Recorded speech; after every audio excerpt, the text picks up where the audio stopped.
يا نبي السلام عليك، يا رسول سلام عليك، يا حبيب سلام عليك.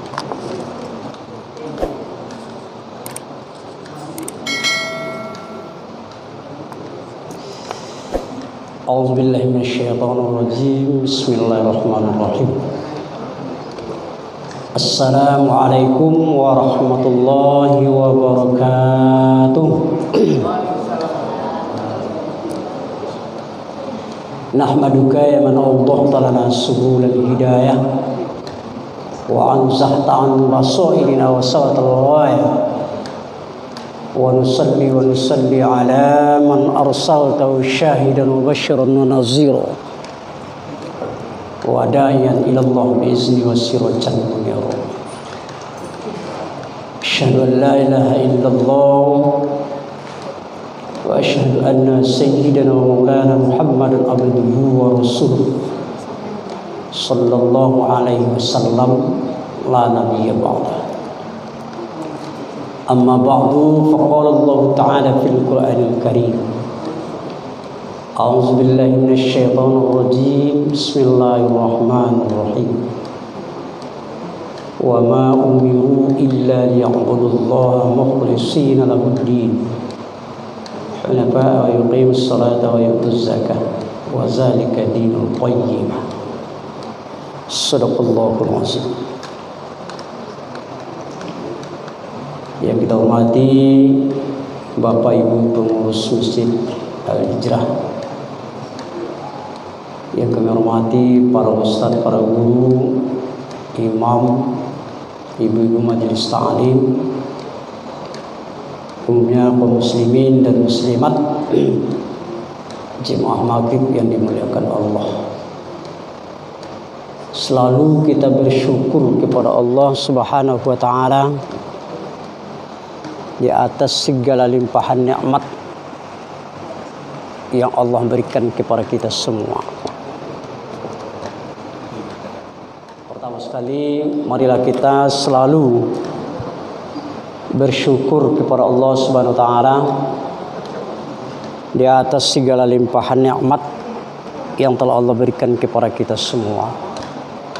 Sehingga pada malam hari ini kita kembali hadir di masjid yang kita cintai ini dalam rangka melaksanakan suatu ibadah kepada Allah, yaitu melaksanakan sholat maghrib secara berjemaah. Tentu kita hanya selalu berharap dan berdoa kepada Allah Subhanahu wa taala, semoga ibadah yang kita lakukan ini betul-betul menjadi suatu ibadah yang diterima oleh Allah, kemudian diberikan ganjaran pahala yang berlipat ganda hendaknya. Amin ya rabbal alamin. Kemudian salam dan salam marilah sama-sama kita kirimkan pada arwah junjungan Nabi besar kita Muhammad sallallahu alaihi wasallam dengan ucapan Allahumma salli ala Sayyidina Muhammad wa ala ali Sayyidina Muhammad. Bapak Ibu yang kami hormati, di awal tadi telah kita bacakan sebuah ayat dari surat Al-Bayyinah ayat 5 yang artinya, dan tidaklah kamu disuruh melainkan untuk menyembah kepada Allah dan mengikhlaskan niat kepadanya. Bapak Ibu yang kami hormati, dari ayat ini kita kasih judul pengajian kita adalah dahsyatnya pengaruh ikhlas dalam beribadah kepada Allah Subhanahu wa taala. Bapak Ibu yang kami hormati, dalam satu riwayat yang diriwayatkan oleh Imam Tirmizi dan Ahmad, di sana dijelaskan, yaitu ketika Allah Subhanahu wa taala menciptakan bumi ini, Ibu. Bumi ini berguncang sekuat-kuatnya, berputar dan berguncang sekuat-kuatnya. Lalu dalam keadaan seperti itu, Allah ciptakanlah gunung. Ketika Allah menciptakan gunung, bumi yang begitu guncangnya, yang begitu kuat, sangat dahsyat tadi, lalu berhenti, diam, tenang. Di saat itulah para malaikat terheran-heran dia. Awalnya Allah ciptakan bumi tadi, ketika Allah menciptakan bumi, lalu bumi ini berguncang sekuat-kuatnya. Lalu Allah jadikan gunung. Ketika Allah menjadikan gunung, bumi yang begitu kuat guncangannya diam seketika. Lalu para malaikat terheran. Dia bertanya kepada Tuhan, "Ya Rabb, ada kekuatan yang lebih kuat penciptaanmu daripada gunung ini?" Kata malaikat. Lalu Tuhan menjawab, "Ya Allah, ada yang lebih kuat daripada gunung ini adalah besi." Nah, itu jawaban Allah. Kita paham bahwa gunung batu itu bisa dihancurkan dengan palu, bisa diratakan dengan bulldozer dan sejenisnya. Jadi kekuatan besi lebih kuat daripada gunung. Lalu malaikat bertanya lagi, malaikat, "Ya Rob, ada yang lebih kuat penciptaanmu daripada besi ini?" Dijawab oleh Allah, "La yadu, yang lebih kuat daripada besi, yaitu api," kata Allah. Cela-cela basi baralaka kareno, ketika dibakar dengan api itu bisa meleleh, bisa hancur dan bisa lunak. Begitulah kekuatan api. Jadi api itu jauh lebih kuat daripada besi yang begitu keras. Kemudian malaikat terus bertanya kepada Allah, "Ya Rabb, ada lagi yang lebih kuat daripada api ini penciptaanmu?" Dijawab oleh Allah, "Lain, ada yang lebih kuat daripada api," kata Allah, yaitu air. Air. Cela-cela baranalah kagadang api membara, membakar, ya, baik rumah, baik gunung, baik segala macamnya. Tapi ketika disiram dengan air, yang api tadi padam. Ternyata air juga lebih kuat daripada api.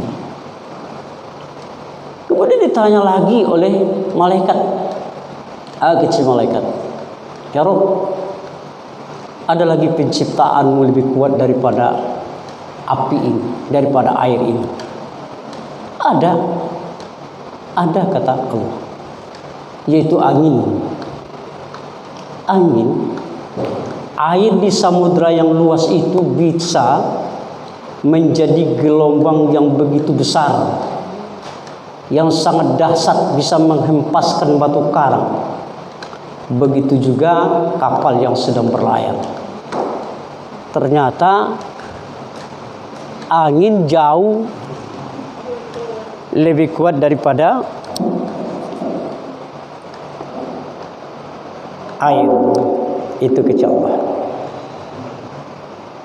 Lalu terakhir malaikat bertanya, "Ya Rabb, dari semua penciptaanmu, adakah yang lebih kuat daripada itu semua?" Ada, kata Allah. Kata Allah, jawaban Allah yang terakhir, yaitu hambaku yang memberikan sesuatu dari tangan kirinya atau dari tangan kanannya, dan tangan kirinya tidak pernah mengetahui. Artinya apa? Amalan anak Adam yang dikeluarkan dari tangannya sehingga tangan kirinya tidak mengetahui. Ya, ya, tidak apa. Ya, baik, tidak apa. Jadi artinya orang yang paling hebat itu, Bapak Ibu, orang yang paling kuat dan orang yang paling dahsyat itu, kata Allah, adalah hamba Allah yang bersedekah atau beramal, tapi amalnya itu tulus, ikhlas karena Allah Subhanahu wa taala. Artinya mana Bapak Ibu yang kami hormati? Segala sesuatu daripada penciptaan Allah, mulai dari bumi, ya, ada yang lebih keras daripada bumi, yaitu gunung. Ada lagi yang lebih kuat daripada gunung, besi. Ada yang lebih kuat daripada besi, yaitu api. Ada yang lebih kuat daripada api, yaitu air. Bahkan ada yang lebih dahsyat daripada kekuatan air, yaitu angin. Jauh lebih besar, jauh lebih dahsyat, yaitu apabila seorang hambaku beribadah kepadaku penuh dengan ketulusan dan keikhlasan kepada Allah Subhanahu wa taala. Bapak Ibu yang kami hormati, inilah gambaran Allah Subhanahu wa taala, ya, yang diberikan kepada kita, bahwa ternyata yang mempunyai kekuatan dahsyat adalah hamba Allah yang beribadah tapi tetap dalam kondisi ikhlas karena Allah Subhanahu wa taala. Sebab Bapak Ibu yang kami hormati, naluri kita manusia ini itu selalu ingin dipuji, selalu ingin mendapatkan penghormatan. Ini adalah merupakan ujian dari Allah SWT. Banyak yang seperti itu. Ketika mereka beramal, ingin dilihat, ingin dipuji, ingin disanjung oleh Allah, oleh orang lain. Ya, kita pun selalu tergelitik dengan itu, ya. Apalagi kalau yang ada pada diri kita itu atau yang tengah kita lakukan itu sebuah kebaikan kepada orang lain. Bapak Ibu yang kami hormati, Ibnu Qudamah Al-Maqdisi dalam kitabnya Minhajul Qasidin menerangkan bahwa hanya ada dua cara untuk mencapai kebahagiaan dalam hidup. Yang pertama dengan ilmu, yang kedua dengan ibadah. Beliau katakan semua orang ini bisa celaka, kata beliau, ya, kecuali orang yang berilmu. Orang yang berilmu pun bisa menjadi celaka hidup di dunia ini, kecuali orang yang mengamalkan ilmu. Orang yang mengamalkan ilmunya pun bisa menjadi celaka, kecuali orang yang ikhlas dalam beribadah kepada Allah Subhanahu wa taala. Jadi posisi ikhlas dalam beribadah kepada Allah Subhanahu wa taala, Bapak Ibu yang kami hormati, itu sangat agung sekali, sangat tinggi sekali di sisi Allah Subhanahu wa taala. Ingat Bapak, amal yang kita lakukan tanpa niat itu akan berakhir dengan kelelahan. Sekali lagi kami sampaikan, setiap amal yang kita lakukan itu tanpa niat itu akan berakhir dengan kelelahan. Niat tanpa keikhlasan itu adalah riya. Keikhlasan tanpa kesungguhan yang kita lakukan itu akan menghasilkan sia-sia. Jadi sangat ada hubungannya Bapak Ibu yang kami. Ya, sekali lagi kita katakan, segala sesuatu yang kita lakukan tanpa niat akan berakhir saja dengan kelelahan untuk diri kita. Ya, keikhlasan tanpa kesungguhan yang kita lakukan itu akan menimbulkan riya atau sifat riya dalam diri kita ini. Keikhlasan tanpa sungguh-sungguh, ya, itu juga akan menghasilkan kesia-siaan di dalam setiap kita beramal. Bapak Ibu yang kami hormati, lalu lawan daripada kata ikhlas itu apa? Nah, lawan daripada kata ikhlas itu adalah riya. Riya, Bapak Ibu yang kami hormati, adalah semacam penyakit yang mempunyai daya rusak yang sangat tinggi sekali terhadap amal yang kita lakukan.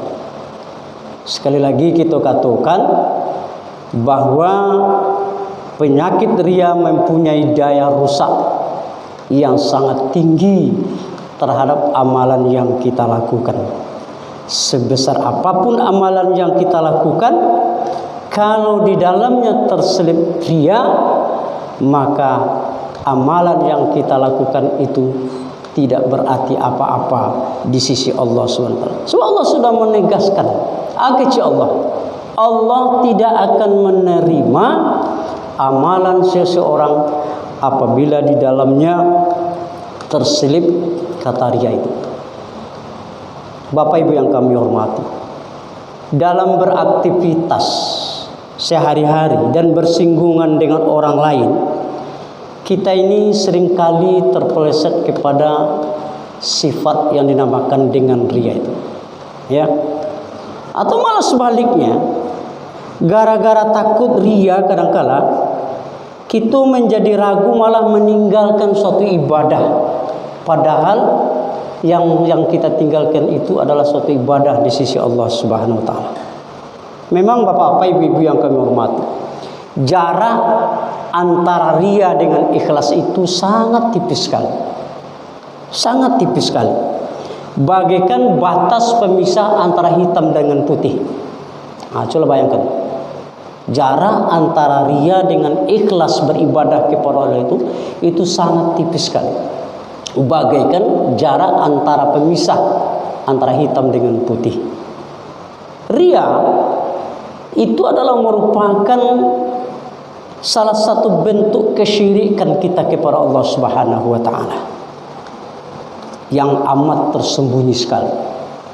Malah Rasulullah sallallahu alaihi wasallam pernah katakan dalam sebuah hadis yang diriwayatkan oleh Imam Ahmad, yang artinya kece Nabi, wahai sekalian manusia, kata Rasulullah, berhati-hatilah kalian daripada perbuatan syirik. Yang dimaksud syirik di sini oleh Rasulullah adalah perbuatan riya tadi.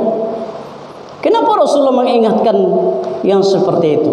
Ya, karena perbuatan riya itu, ya, amat tersembunyi, lebih tersembunyi daripada suara telapak semut. Nah, coba bayangkan, lihat terang ada suara telapak samui, tidak pernah terang ada. Mau itu bana yang sifat riya itu tidak pernah diketahui oleh orang. Jangankan orang, malaikat pun tidak akan pernah mengetahui, sehingga dia hanya bisa menuliskannya. Nah, begitulah dia.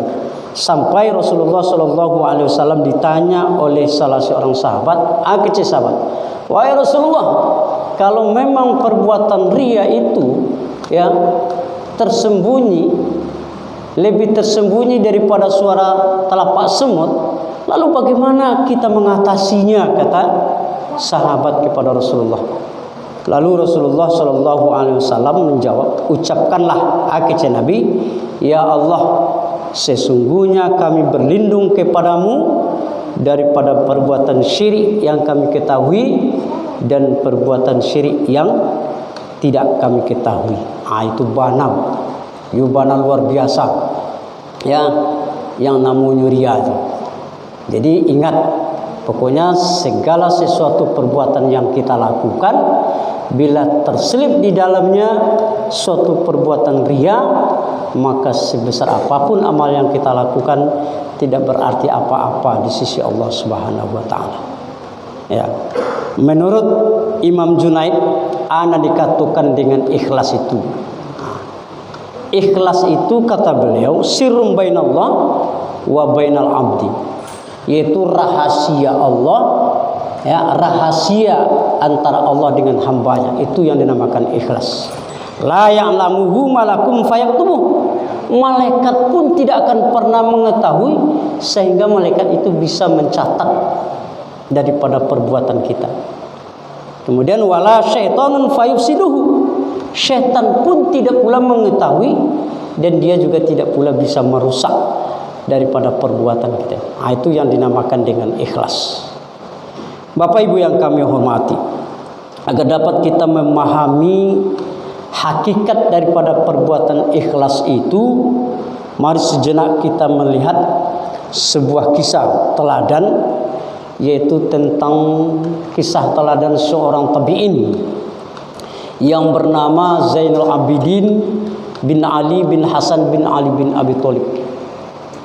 Berpuluh-puluh tahun Bapak-bapak, orang-orang miskin yang ada di daerahnya itu setiap hari mendapatkan makanan, ada taruh di depan rumahnya tuan, di muka rumahnya atau di muka pintunya, ya, berpuluh-puluh tahun lamanya.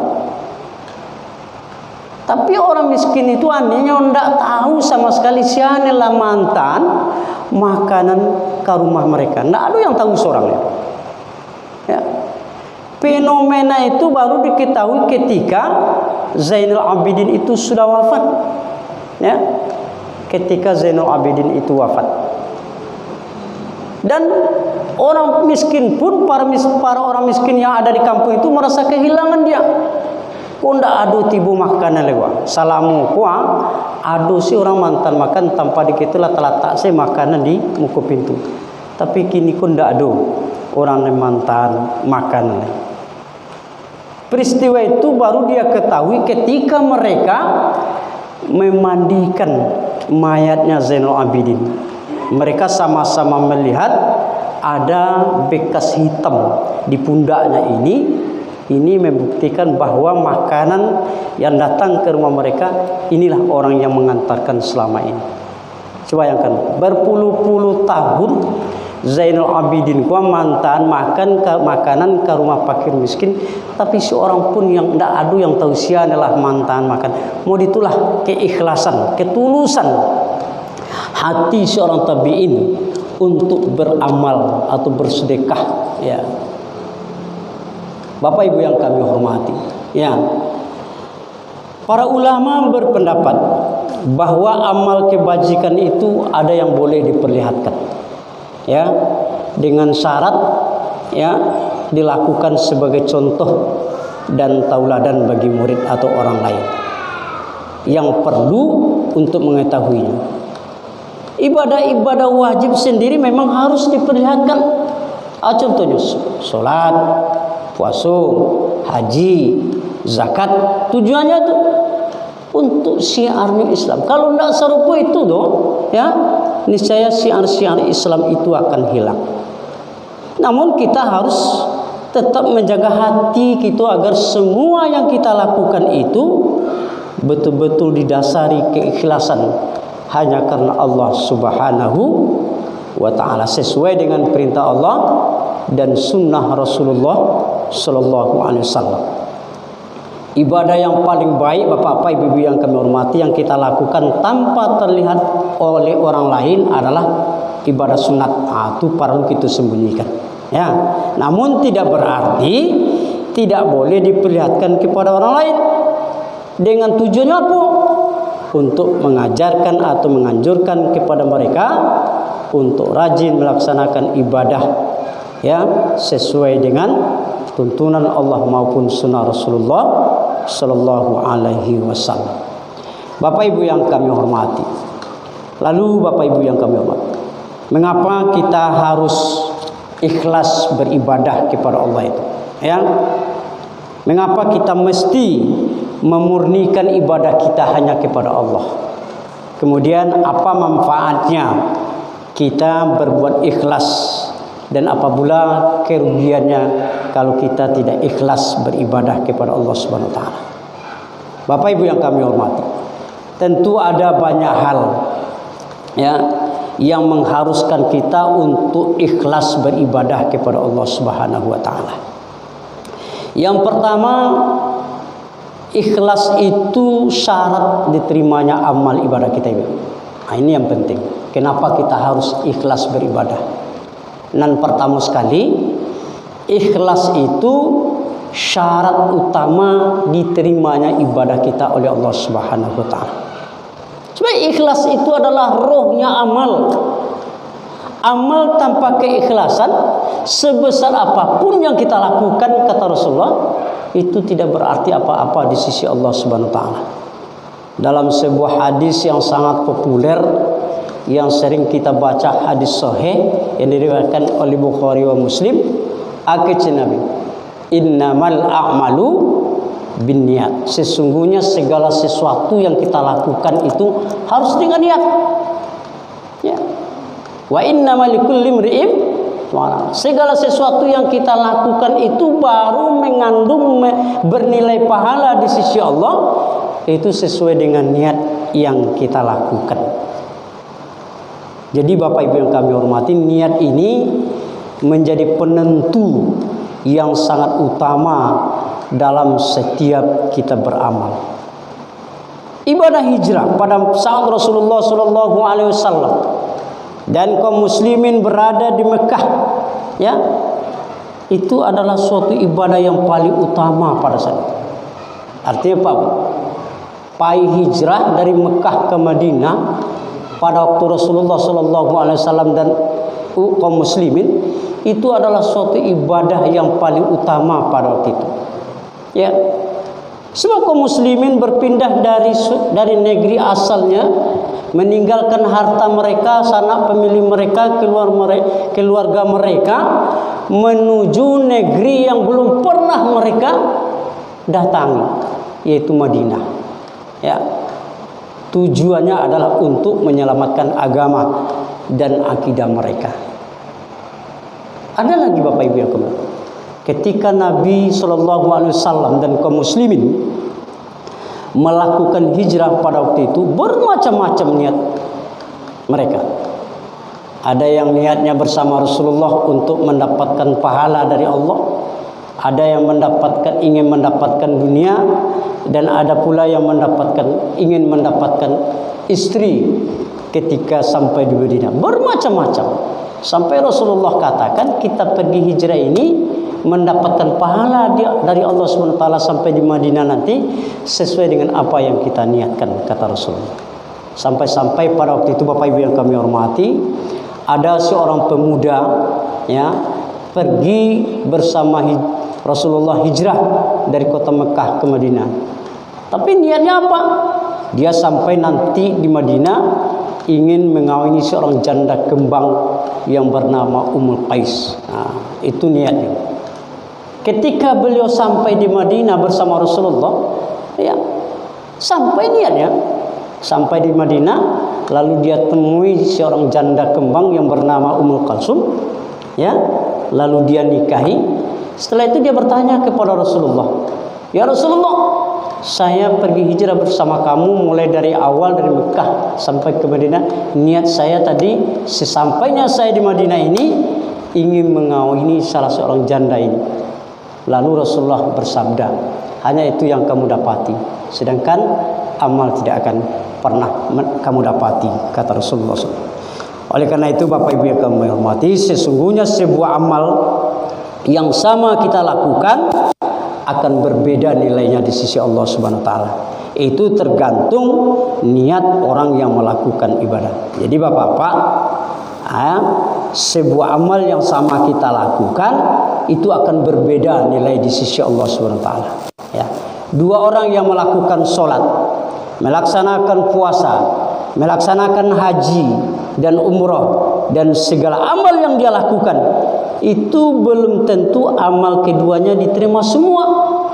Kalaupun diterima oleh Allah Subhanahu wa taala, pahalanya belum tentu sama diberikan oleh Allah. Yang menentukannya adalah niat kita masing-masing. Artinya mana Bapak-bapak, Ibu-ibu yang kami hormati, kita sama-sama sholat, wah, ibu-ibu sama-sama sholat, bapak-bapak sama-sama sholat, atau zakat, atau haji, atau umroh dan segala macam, belum tentu sama nilai pahala.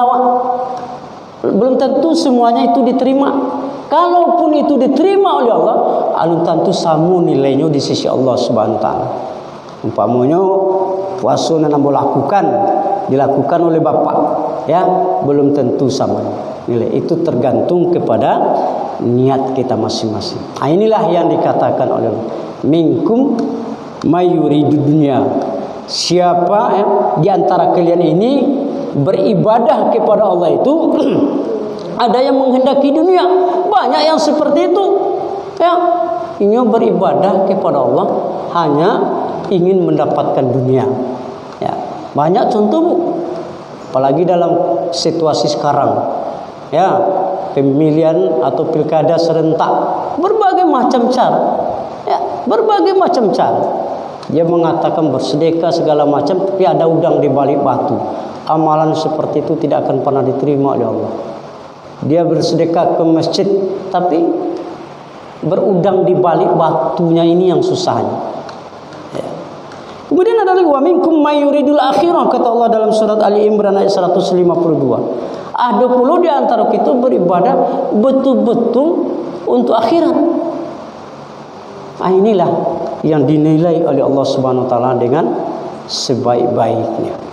Sebab Bapak Ibu yang kami hormati, Allah juga katakan di dalam surah Al-Qasas ayat 77, kata Allah, wa bataghi fi ma ataqallah darul akhirah wa la tansa nasibaka wa ahsin kama ahsanallahu ilaik. Ya. Kalau kamu mencari dunia silakan, tapi jangan lupakan bagianmu untuk akhirat. Kalau kamu ingin mencari akhirat, jangan lupakan bagianmu untuk dunia ini. Sebab kamu butuh kedua-duanya.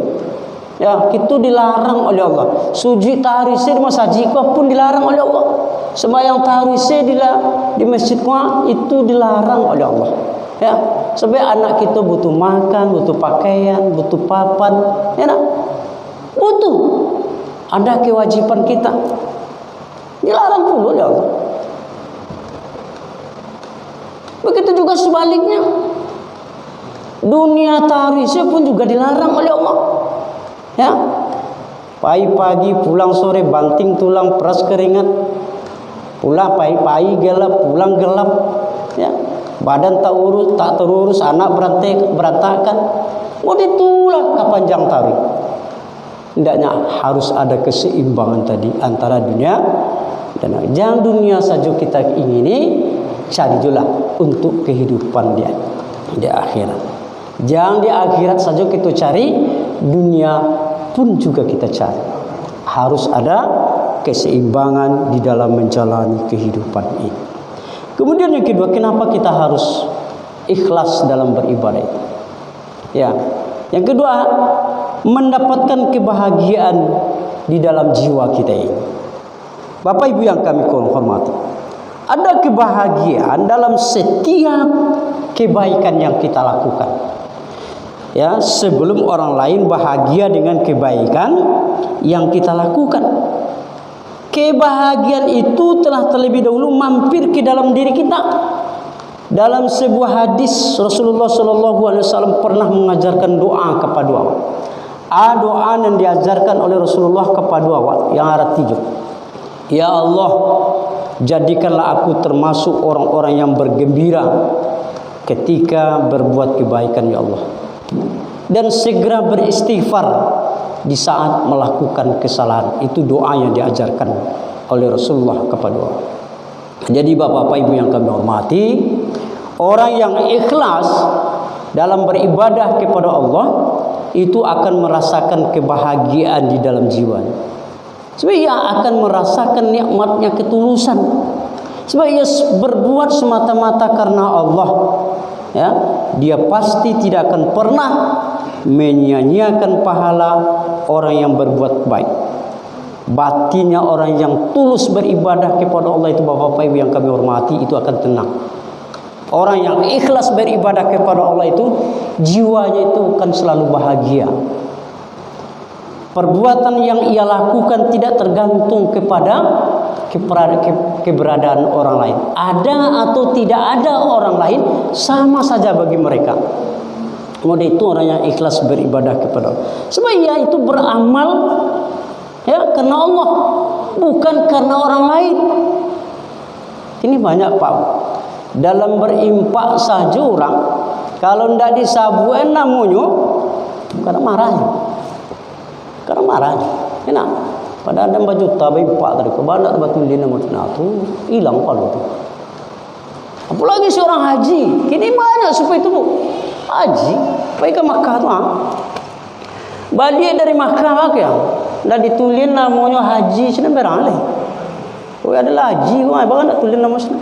Padahal haji itu bukan suatu mencari gelar itu bu. Bukan mencari gelar seperti kita mencari gelar di akademik, tidak seperti itu. Haji itu ibadah. Banyak yang seperti itu. Karena untuk mencari haji, gelar haji itu kadang-kadang di pilkada segala macam supaya namu tak buat lo haji sampai ke Mekah. Ada yang seperti itu. Ingat itu sekali lagi. Haji itu bukan gelar. Haji itu ibadah. Haji itu bukan untuk mencapai gelar. Itu makanya Rasulullah katakan di akhir zaman nanti, kata Rasulullah, orang akan melaksanakan ibadah haji itu berbondong-bondong ke Mekah itu. Berbondong-bondong. Tapi amat celakanya akhirnya Nabi. Tujuan mereka ke Mekah itu apa? Untuk melancong, jalan-jalan. Memang seperti itu. Celah banyak, calik kurang payah haji bu.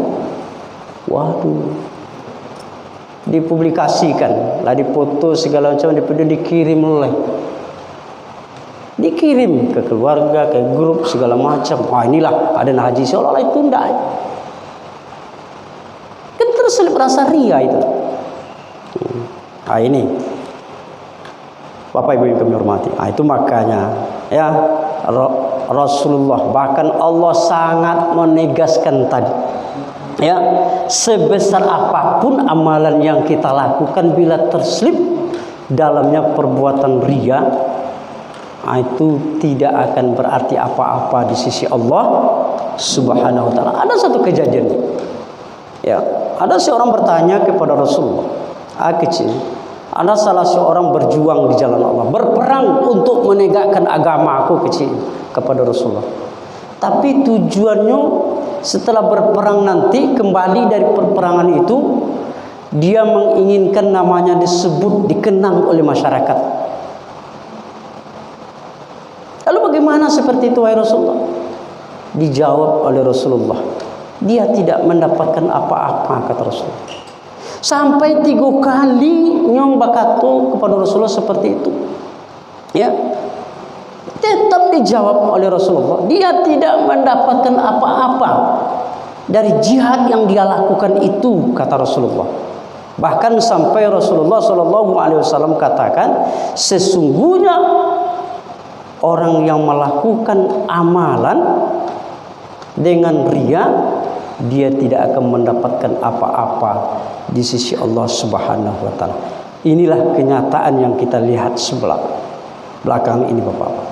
Dewasa ini, baik dalam segala apapun amalan manusia sekarang, banyak yang diselipkan kata-kata ria di dalam hati. Jadilah sedekah, apalagi haji seperti apa yang kita baca tadi atau yang kita ceritakan tadi. Ya, karena mendong keluar tira, hambu pernah di masjid buat masjid ahli Hijriah namanya, hambu ketua, yang ahli Hijriah. Kebetulan beliau berkorban. Ya, yang haji disebutkan aja namanya oleh Pak Ibu. Bapak, amu haji Pak, bikin nama haji. Waduh, mengucap orang sabali itu. Sampai dia berkata seperti itu kepada orang yang menyampaikan bahwa orang disabun ke ikut korban itu, kalau disembelih korban itu, dipanggilkan satu-satu kayak gitu. Nggak tasabut haji, wah, marah-marah dia. Nah, ini suatu perbuatan yang tidak dilandasi dengan keikhlasan kepada Allah. Sebab Allah sudah tegas menjelaskan kepada kita, segala sesuatu yang kita lakukan, sebesar apapun amal yang kita lakukan, tanpa tulus ikhlas karena Allah, tidak berarti apa-apa di sisi Allah Subhanahu wa taala. Oleh karena itu Bapak, dalam sebesar apapun, sekecil apapun ibadah yang kita lakukan, adalah niat yang utama. Seperti apa yang kita katakan tadi, niat tanpa keikhlasan akan berakhir dengan kelelahan. Keikhlasan tanpa kesungguhan dia akan sia-sia. Nah, mari kita tuluskan niat kita yang beribadah kepada Allah SWT. Jangan karena yang lain, ya. Mari kita datang ke masjid karena Allah, bukan karena tuanya. Kadang kan orang banyak, dia adalah tua gua, lah bau mula daki pintu kubur, lah condong matuari ke barai, lah bau tanah bangkai dan ikut saji lagi. Karena itu jangan seperti itu. Hanya karena Allah SWT.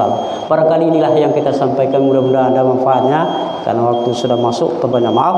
Wabillahi taufiq wal hidayah. Assalamualaikum warahmatullahi wabarakatuh.